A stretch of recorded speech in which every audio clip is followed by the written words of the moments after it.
Welcome to another episode of Graceful Curiosity. I'm Henry, Michael. and that's Frankie. Hi. Father Frankie, he has a voice for radio, or at least he did, right? They tell me I had a face for radio also, so there you go. Whatever works, right? Frankie's pretty cool. You've been with Grace, what, about Coming up on a year. coming up a year It's 10 months actually, but at end of Easter. April. Yeah, Yeah, yeah, right about Easter.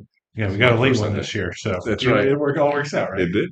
So, Um, yeah, so he's been a part. You've done sermons, you've done some pastoral care, you've been doing Financial Peace University, so a little bit of everything. A little bit as I get to know the congregation, they get to know me. Bob and I, the rector of Grace Anglican, have known each other for many years. So I'm just blessed to be here, and we get along great. It's just working everything I hoped for, and I'm praying that it will continue to be something that everybody else hopes for. Yeah, but you also, so you're what these fancy word called bivocational priest. Ah, So your day job involves being a pastoral chaplain for hospice care, right?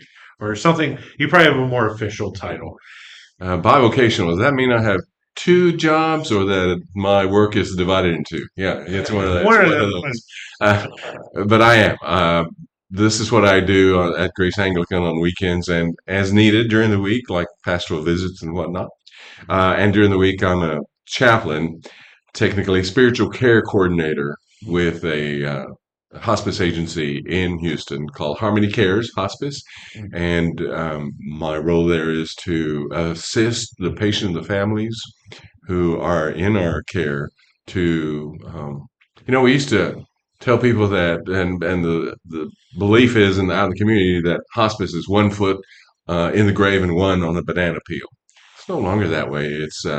I tell people that we help people celebrate life where they are, and that's a big difference. So they're always um, surprised, blown away sometimes by how we do the things we do and what we're trying to do with them and help them. If they've had a horse and have not been out the horse for 8 months because of their illness, their life limiting diagnosis and prognosis, then we try to figure out, can we get them out to the horse farm to be with their horse and just do something out there just to give them a sense of, I'm celebrating life. This is what hopefully they know that God's done with them for them. Mm. And it's really great. I'm blessed to be that. Yeah. So what we're going to be talking about today with Frankie is talking about how to care for others, and you can already tell by his little biography right there. That's a big part of who you are. Doing chaplain for those that, as you said, that are at the end of life itself. That takes you have to have a very caring soul for that. And then also being a priest, looking out for a congregation and tending to their souls. So that's like a big part of everything of who you are, even whether or not you think it is or not, right? You're very kind, but when I figure it out, I'll let you know. Thanks for watching, and we'll see you next week. No, it's it's it gets redefined all the time. Yeah. Um, I call it accidental ministry because if I go in and plan, all right, we're going to do this, I'm going to try to do this, then God does something totally different. And if it's not even on my plan or my schedule or what I think is going to happen, it just happens. And um, all I know how to do is try to respond in a way that blesses them Yeah. and gets them in a place where they can connect with God Mhm. through Christ, and it gets redefined all the time. Yeah. Well, I guess would you say that's the biggest reason why you do serve is because of just God's inner working in your life? People ask me, "Why did you become a priest?" I tell them, "Well, it's because I get the best seat in the house at Christmas and Easter." I'm just kidding. I, you know, I'm not. I went kicking and screaming. I didn't. I feel like it's a common story with It priests. probably is, but I just did not expect it at this time of my life to be able to do this ministry.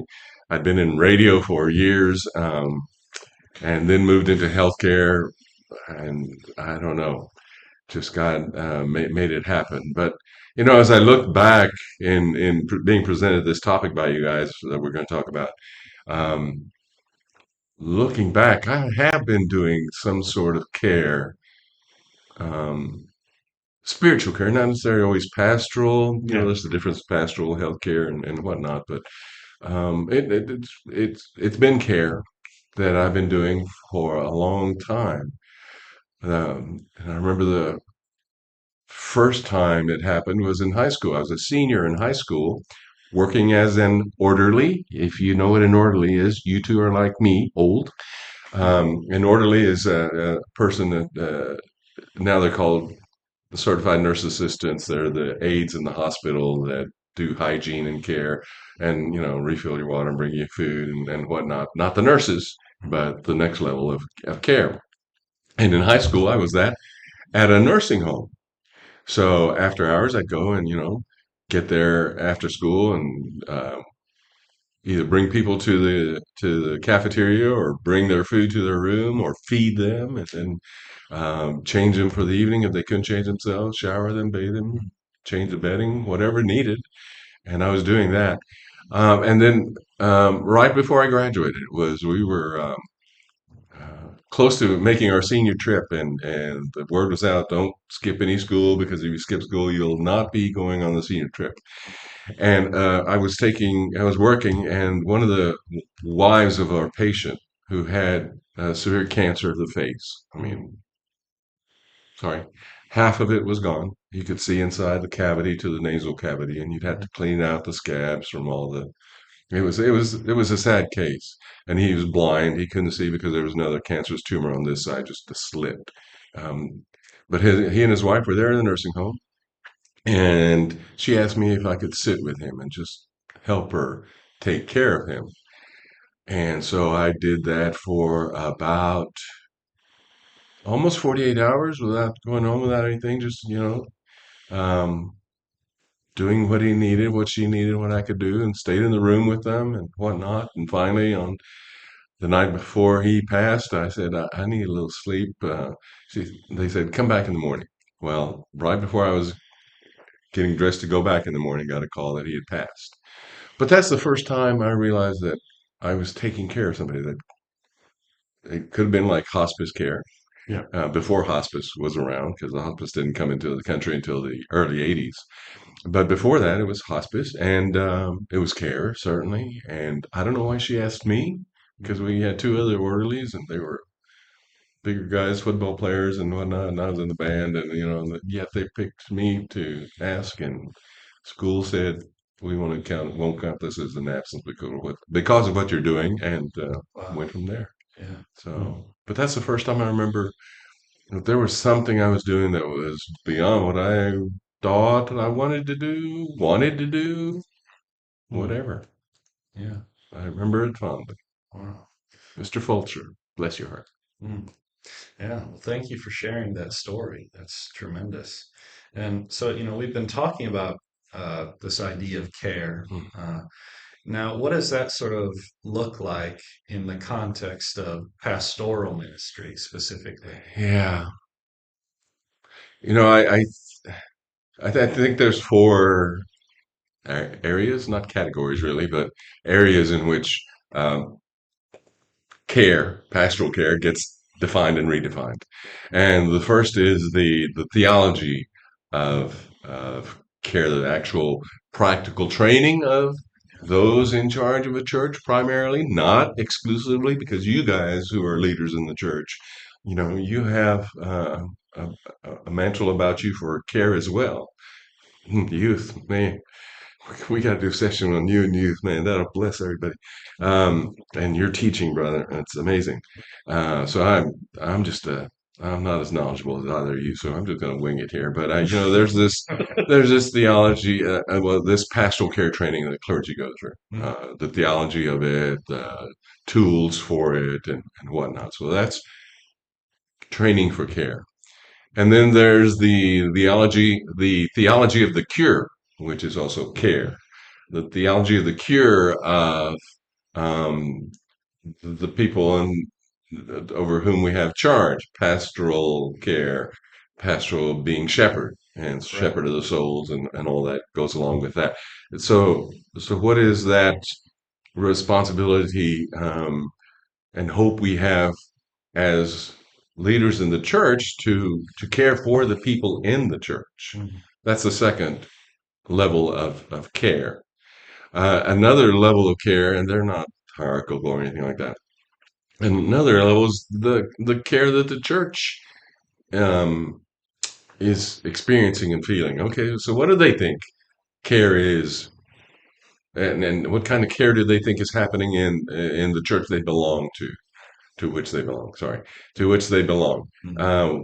What's happening in the church itself and training in-house training preparation, ministries? What's that care? And then the fourth one is okay. What's that church doing in community for care? And so in each of those, you redefine it and learn more and hopefully you're checking yourself Yeah. on what care is because if the response comes back, well, we don't really feel cared for, we go for the music or whatever. Yeah. Wow, that says a lot Right. about leadership and training and understanding of pastoral care. Right. Yeah. Absolutely. Yeah. That's a very helpful framework for understanding that. So then, when it comes to maybe this exercise of care, sort of on the congregational level, how can we express care sort of as individuals just in our everyday, ordinary lives? Um, are we all called to caring for the other? And so, where's the first case of that question being asked? In Genesis 4 with Cain and Abel, right? Where God comes to him and says, "What happened to Abel, Cain?" And Cain responds by saying, "I'm on my brother's keeper," Right. which God didn't specifically answer, but his actions were absolutely. Yes. His actions were without question um, because his response to Cain was harsh, Mhm. and then Cain's son Lamech, um, also kind of took pride in his blood vengeance of his ancestor Cain, and he too suffered extensively. And it's from Abel that the care of people came out of care of sheep and animals and care. Mhm. So in that point, you see where God's favor leans toward, and that is providing care for my brother and sister, whoever they are. So, that's where it all starts for me. Um, and I brought this book, as a matter of fact, by Eugene Peterson called Under the Unpredictable Plant, because there's a quote in there that I just love Mm. about how us as clergy and leaders in the church and those providing care um, should consider things, should consider people with whom we're dealing, because even clergy, pastors, ministers, they've got preconceived ideas. They like some people and don't like others. They cringe at having the thought of going to somebody's need, and this one makes me happy. I'll go over here. It's not easy. I'm not saying that at all, ever. But with this understanding, it just makes it a little more empowering to be able to do care. And this is what Thomas Merton wrote. Yeah. It is both dangerous and easy to hate man or woman as he is, because he is not what he ought to be, in quotes. Because he's not what he ought to be. If we do not first respect what he or she is, we will never suffer him to become what he ought to be.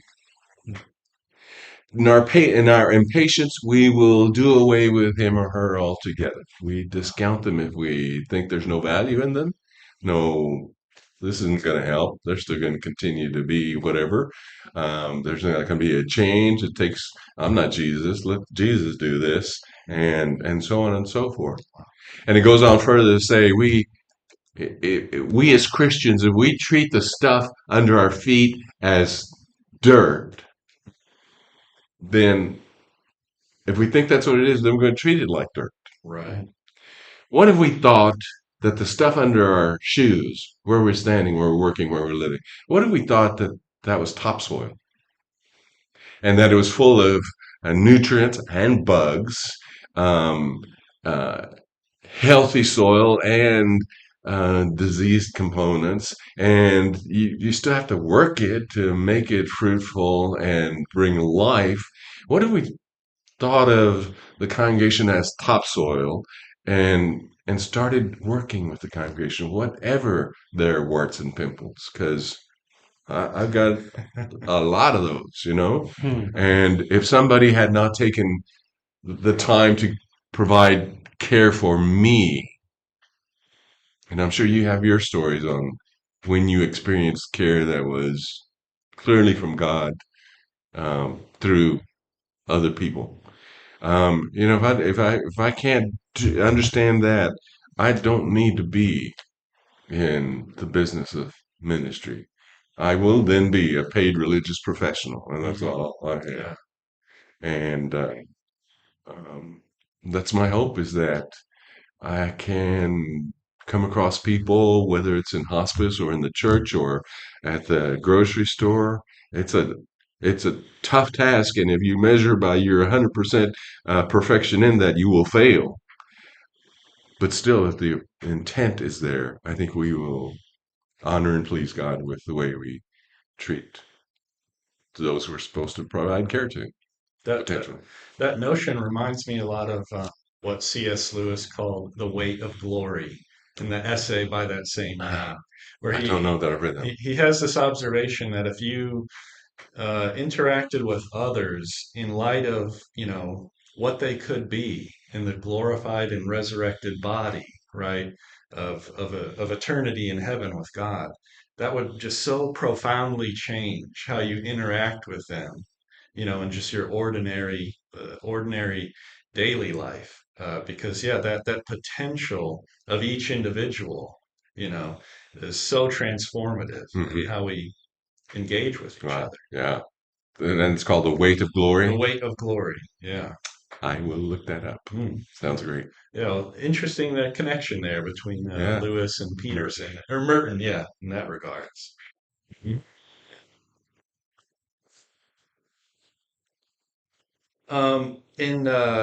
To kind of continue this line of thinking here, a figure that's influenced me a lot in thinking about care is Henri Nouwen, a very sort of famous figure in this field.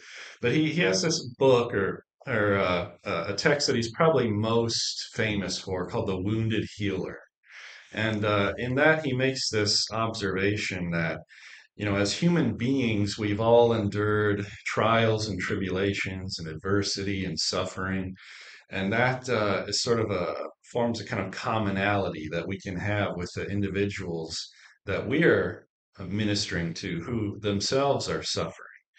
And he has this notion that the wounds that we've experienced in life can actually be a source of strength, can actually be sort of the space out of which we're able to relate to those who are, suffering deeply. So, how do you think what does that look like practically? How can we use our own wounds to minister to the wounds of others?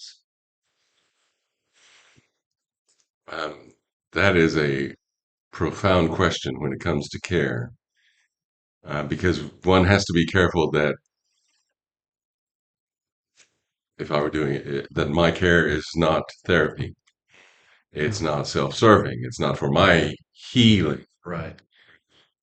but that from the woundedness, the pain endured over years, I learned something.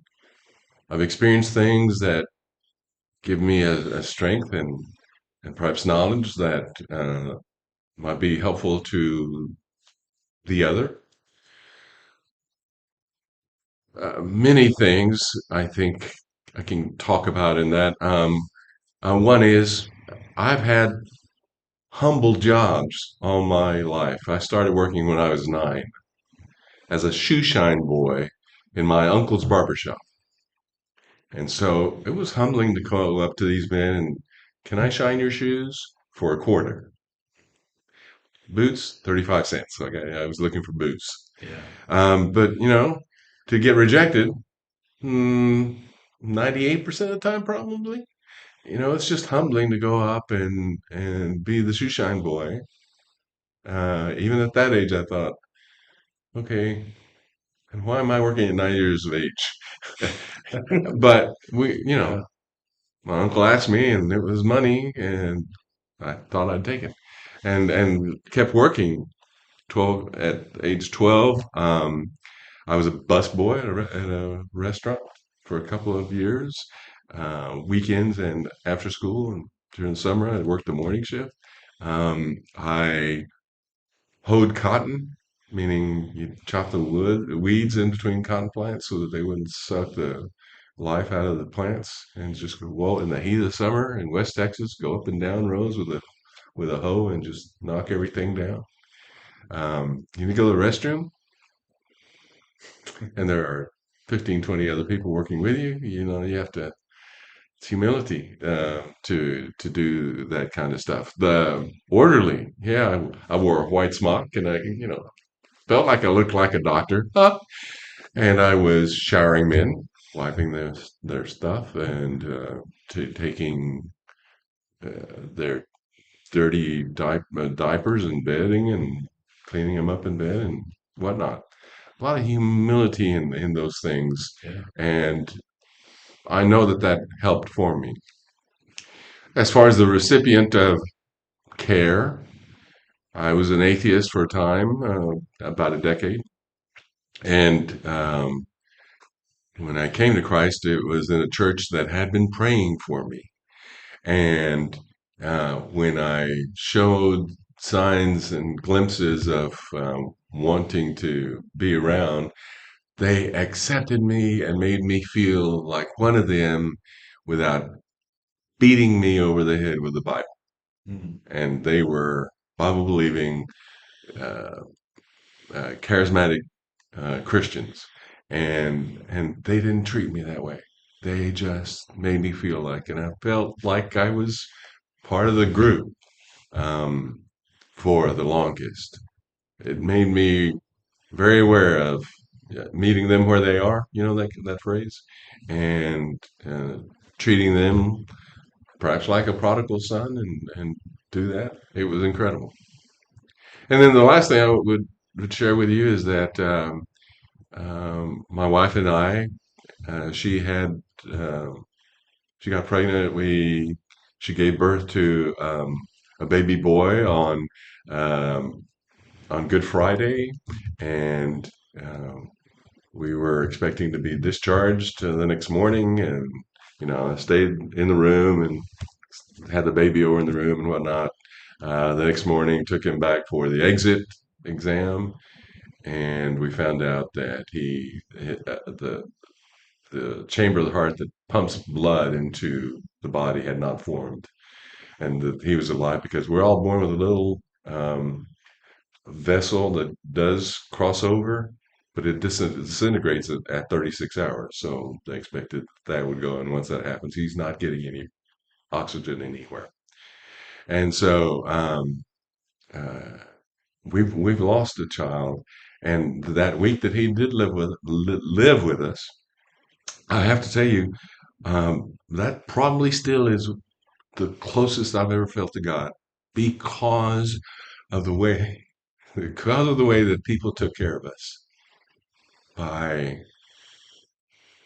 giving us space when we needed it, feeding us, um, coming in the evenings and bringing their guitar and just playing and singing and just worshiping through all this. It was an incredibly holy moment. And then we buried him, and we didn't pay a penny. The church collected money and paid for everything, I'm assuming, because we never got a bill. We never had to talk to the funeral home. They had made all those arrangements for us. Hmm. And so we got to spend a week with our son and week with our church, and they would come, and it was like 24-hour a day church. I don't want to do it again like that, but it was holy because of the care, simply because of the care that the people, non-collared, non-leaders, just everybody in the church came by. Old youth group came by. It was incredible for this little church in Lamarck, Texas. Incredible. Wow. Boy, that's an extraordinary testament to, you know, the church being Christ to one another as servants. Hmm. Yeah, that is just an incredibly powerful Yes, story. it is. And thank you so much for God sharing is that with good. us. And if we can learn more about each other, it's that topsoil thing. If we work the soil, if we figure out, um, what is going on in this person's life, why aren't they coming anymore? Without putting pressure and saying, why aren't you in church? Being the first question, right? Yeah. But asking, what's going on? You Mm-hmm. okay? Mm-hmm. What can I do to help? Mm-hmm. Without judgment. I think that goes a long way to doing care like the Good Shepherd Yeah, would do care. absolutely. Hmm. Absolutely. That's yeah, tremendous wisdom there. Um, in thinking about, and, extending this sort of discussion to maybe some potential obstacles to care, even in the sense of individuals being willing to receive care in sort of the, ecclesiastical context. Unfortunately, we're all I'm sure aware of this, a history of abuse and trauma that individuals have suffered in different segments of the church, and some of the consequence of that, maybe a lack of trust or a wariness or a concern in terms of opening oneself up to the ministries of the church. How might we take account of that sort of atmosphere that we live in, of engaging with others who may have been traumatized by negative experiences within the life of the church? I think it's difficult for us to practice the example given us in Scripture, the synoptics, in which Jesus sent the apostles out Yeah. two by two, right? And it works both ways. So when you go out and your peace is not received, what do? Shake sand. Yeah, shake the sand off your sandals and move Yeah, on. yeah. Don't linger and Mhm, argue. mhm. That converts nobody. Right. But yeah, you kick the sand off your sandals and move on. And he sent them two by two, right? Mm-hmm. Which is a precursor to what we're being trained and told to do now in ordained ministry and in church, and that is to never find yourself alone with a parishioner, member of the congregation. Mm-hmm. Um, you should always have somebody in there, even if it's someone that is trained on confidentiality and whatnot, or at least um, make sure the door to the room has a big window that people can see in, Mm-hmm. Mhm. so that there's Absolutely. nothing going on Yeah. questionable or even that can be used accusatorily against someone. Um, and it's difficult to practice that because especially in this, I think this age of social media, we become more isolated, and we like that, and we can vent on a social media site and then leave it and not have to deal with the consequences. That's Yeah. true. That can't happen in a pastoral setting because the Hmm. consequences are there and you're going to be um, experiencing hopefully what God is revealing to you in the discussion topic, the issue that prompts this pastoral care. And so it's a little more difficult for someone to come and just be um, a second person in the room. Um, and so we're a society where it doesn't really happen. We get how many images sent our way. You know, we want answers quickly and done and whatnot. And we didn't get this way like that. So the pastoral care we need needs time and to find that, combine it with the most um, inviolable of emotions, and that is trust. Combining those two is difficult in today's um, society, and that's why people have been hurt. Yeah. It's because we haven't considered those things, and or they got pastoral care or pastorally violated by someone who was self-seeking rather than the other seeking for on behalf of the other. Hmm. Purely self-seeking when their stuff is more important than the that they're facing. It's really a temptation. Leadership comes a lot, comes on with a lot of authority. But when we make it power, Mm.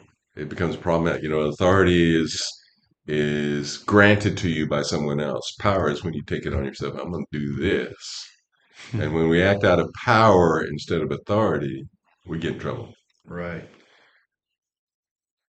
And you know, I have to confess that there are a couple of people I know.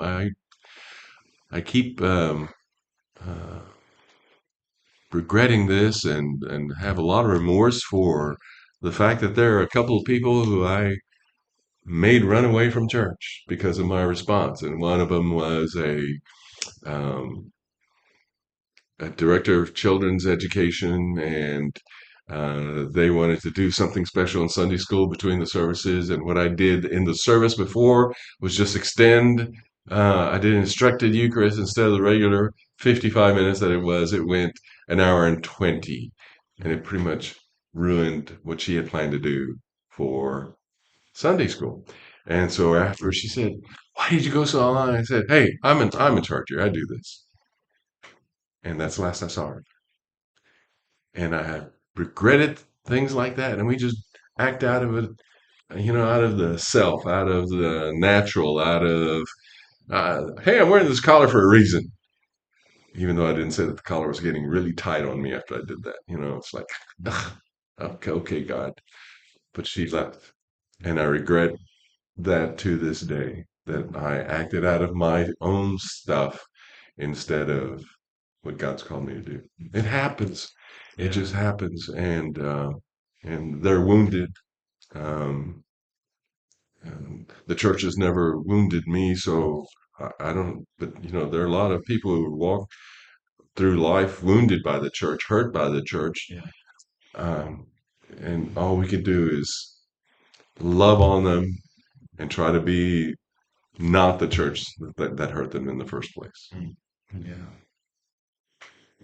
So I want to ask another question going along this because, as us that are in pastoral work and doing stewardship of the congregants and serving them, how do you continue to give care as, because, you said church has never hurt you, but sometimes the congregation can wound us. How do you still get up the next day and give care, even though these people hurt you?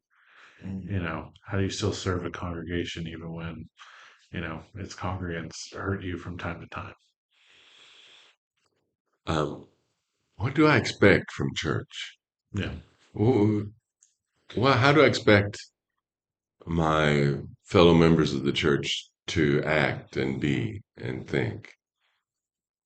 That's hard to define, but I know things that they are not going to be, and that they're not going to be perfect. Right.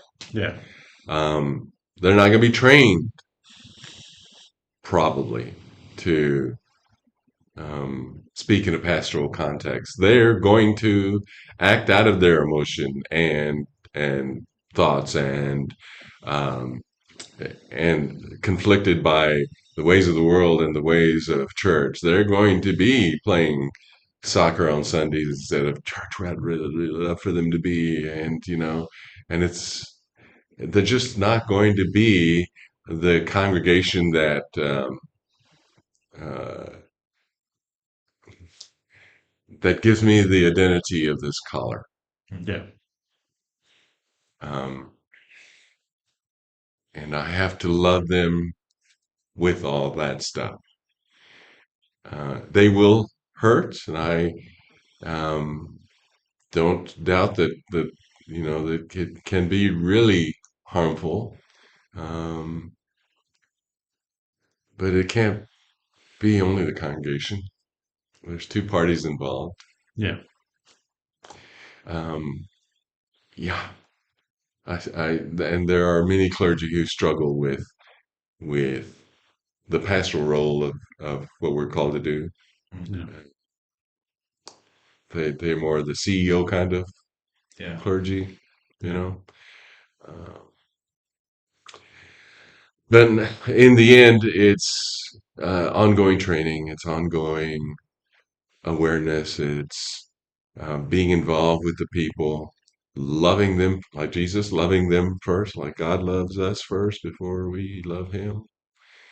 And I think that will cover up a lot of sins, says Scripture. So I'm Yeah. believing that. Hmm. Yeah, I imagine forgiveness is a huge element of it. I mean, because there's a lot of the same dynamics in the church that are at work in your own family, right? And so we're constantly needing to give forgiveness and receive forgiveness, Mhm. in our daily lives. So, Yeah. yeah, And I think also it gives you definitely a practice in performing grace. that's Like right. or say Absolutely. giving grace. Yeah. That's what I've found the most in any form of pastoral care is like Mm. giving grace. Like I've really had to figure that one out.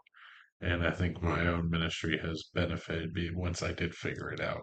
Or at least apply it, Yeah. So Let me ask you guys, when have you been given care that was holy, divine, unplanned, life-giving? hmm. You want to go first or I can go Yeah, first? I can think of a particular instance where, so I guess this would have been back in 2008 or 2009, when the Great Recession hit. Mhm. Um, my father was laid off from his job that he had worked, almost 30 years at a particular employer. And there really wasn't much left after that. And yet so many different members of our community really reached out to us and provided us with the things that we needed until we could, get back on our feet. And when we needed a ride somewhere, someone lent us their minivan. When we needed help with X, Y, or Z, someone generously, took Made it it out of happen. their pocket and helped us out. So yeah, that to me was a really extraordinary period of being in a situation where you're vulnerable, you're in need of help, you can't resolve the situation yourself, and yet just as we were saying, the community comes around Yeah. and they are Christ to you in that moment. So that, Praise God. yeah, that was a hugely significant for me Hmm. in my life. Thank you. For myself, the one that kind of comes to mind is a little different from Michael's. Is that so? I, as a going out of high school, I went to the University of Oklahoma, and I failed out my freshman year, and there was a lot of shame attached to that. So no one knew outside of my family, of course, until literally a week before the semester was going to begin. And I was interning that summer with my youth pastor. He didn't even know. And because I had this shame of this whole idea and didn't know who I was. I was this lost kid that thought he had an idea of his future. And the moment I finally I had to fess up the level of care of restoration of me Hmm. from my youth pastor and especially the men in our church that helped out with youth. Um, they took it upon themselves to kind of help me restore my identity in Christ and just, self confidence in who I am from being there. I never felt an ounce of like judging that I failed. Mm. It felt like more of them pushing me forward instead of looking at what the past was. And slowly but surely, there's this restoration of myself and losing that shame. And eventually, it took a year. A year later, I fell into my calling of youth ministry because of the work these men were doing in my life to restore me, Mm. um, helping me get over that shame, um, and actually figure out who I really am. Yeah. So that's what I think of. Both of you were worked like topsoil Yeah, by the yeah, church, yeah. you know, made to give life and fruitful. Mm. That's the tremendous. Was a shame in failing out after the first year, or that you wanted to become an Oklahoma Sooner? Because just Well, it's kidding. like it's a shame of like Sorry, That's like great. forgive me, Sooners. yeah. My Oklahoma family will not be very happy with you, Frankie. But no, it's a shame of I went into OU with a plan for the rest of my life, and I failed at that. And if I couldn't handle it there, how could I restore actually ever live out? This is all I've thought of was being like a wildlife biologist, Hmm. going out there in the field, being like Jeff Corwin because he's cooler than Steve Irwin. Um, Hmm. but, you know, my whole world crumbled, and that's where the shame was like, admitting that I failed at my dream, you know, and failing out of a major university, Yeah. So that's where the shame came from. Well, praise God that He's redeemed us in incredible ways on the lives of the youth of this community. Man, I've never seen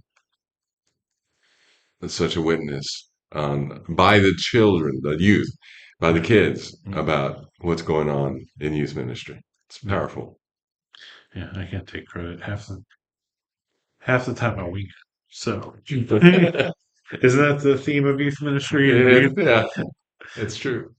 I don't really mean that. It's more of like uh, just I go a lot more with what with our previous interview with Bob. Yeah. Let God speak into a lot of it Mhm. and kind of go along for the ride. Yeah. I've learned that when I have plans, I usually just it's more of an just like this story I told you.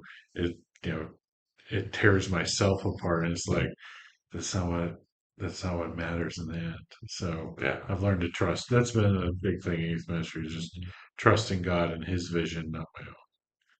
You know. So I think this has been a lot of great conversations. So I think this is a good way to end our conversation, is because I think from some of our stories we've shared, we've kind of fall into care, right? But what about people that are maybe people watching this, people in our congregation? What do you think would be a good first step for them if they don't just want to fall into care, but they actually want to live out caring like Jesus? Where do you think they should start?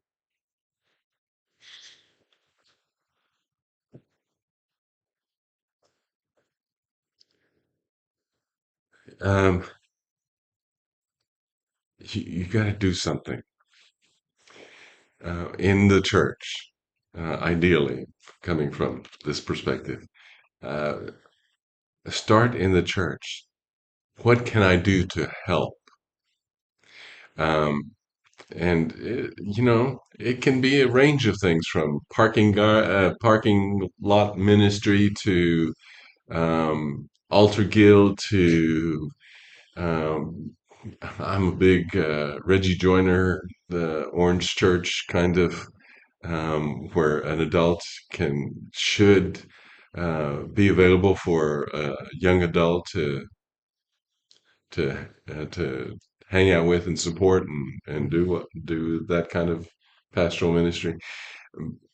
But the first thing is you have to decide that you're going to be there. If you're waiting for it to come to you, it is going to be accidental. It will happen, but you're not going to want to deal with it because some of the people involved in the audience of your care, you're not going to like. Yeah. But the moment you say, like Samuel, yes, Lord, here I come, or Mary, okay, whatever you say, I'll do. The moment we do that, God honors that, and and I love this book for pastoral care. It's called Under the Unpredictable Plant: An Exploration in Vocational Holiness, and a lot of it is how to be with each other. Mm. And it's by Eugene Peterson. It's a very thoughtful and provocative book on what are you as a Christian? Who are you? What how does anybody know who you are, what you are? And how do you know what God's calling you to do if you don't ask Yeah. God to reveal to you? So it's a very good book, but it's really the first thing has to be in the heart. Okay, Lord, what can I do? And I think God honors that. Mm. Yeah, well, we can put the link to that book in our description Yes, to we can. guide the audience to that Yeah, resource. and I like to be funny or try to be funny anyway, and even things like that. Victor Borga. Do you know Victor Borga? He was a classical pianist and comedian. Watch this clip right here. Oh, no, no clip. Never mind. But Not that good. yeah, no, he was a comedian. He was Austrian, so he had the Austrian accent, but could really play and was really funny and did a skit on sound effects of punctuation and would read a story, and with every different punctuation, the comma would be, and the period would be, and the exclamation would be shit, and and he would read the whole thing with it. It was hilarious stuff. But his quote was laughter is the shortest distance between two people. Mm, And it really it's gone a long way on me that I can hopefully make somebody laugh and mhm. they invite me in. Right. No. But you'll find your way, and God's given you something different. Just know what it is and live into it. Mm. I think that's a good way to end it. I've been Henry, I'm Michael. and that's Frankie. We hope to see you next time. Bless you guys. Bye.